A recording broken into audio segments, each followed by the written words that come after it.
Wire use பண்ணி சூப்பரான ஒரு சிம்பிள் தாங்க செய்ய போகிறோம். அது என்னன்னு தெரிஞ்சுக்கணும் அப்படின்னா வீடியோவை ஸ்கிப் பண்ணாமல் எண்டு வரைக்கும் பாருங்கள். இப்போ இருக்கக்கூடிய யங்ஸ்டர்ஸ்க்கெலாம் இந்த சிம்பிள் வந்து ரொம்பவே பிடிக்குங்க. என்ன சிம்பிள் அப்படின்னு தெரிஞ்சதுன்னா மறக்காமல் கமெண்ட்டில் சொல்லுங்கள்.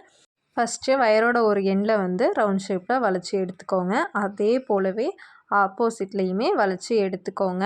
இப்போது 2 சைடும் நம்ம வளைச்சி கம்ப்ளீட் பண்ணதுக்கப்புறம் பார்த்திங்கன்னா நமக்கு இப்போது இப்படி தான் இருக்கும். சரிங்களா? அதனுடைய ஷேப்பை வந்து கொஞ்சம் அட்ஜஸ்ட் பண்ணிக்கோங்க. எக்ஸ்ட்ரா இருக்கக்கூடிய வயரை கட் பண்ணி எடுத்துருங்க. இப்போ உங்களுக்கு தெரிஞ்சிருக்கும்னு நினைக்கிறேன் என்ன சிம்பிள் அப்படின்ட்டு. ஆமாங்க, இன்ஃபினிட்டி சிம்பிள் தான் இன்றைக்கி நம்ம வந்து செஞ்சுருக்கோம். இந்த இன்ஃபினிட்டி சிம்பிள் யூஸ் பண்ணி நம்ம செயின், இயரிங், ரிங், பிரேஸ்லைட் இது எல்லாமே செய்யலாங்க. அடுத்து இந்த இன்ஃபினிட்டி யூஸ் பண்ணி எந்த ஆக்சசரிஸ் வீடியோ வேணும் அப்படின்ட்டு மறக்காமல் கமெண்ட்டில் சொல்லுங்கள். இது போல் யூஸ்ஃபுல்லான வீடியோஸ்க்கு நம்ம சேனலை மறக்காமல் சப்ஸ்கிரைப் பண்ணி வச்சுக்கோங்க. லைக் பண்ணுங்கள், ஷேர் பண்ணுங்கள். ஏதாச்சும் டவுட் அப்படின்னாலும் மறக்காமல் கமெண்ட் பண்ணுங்கள்.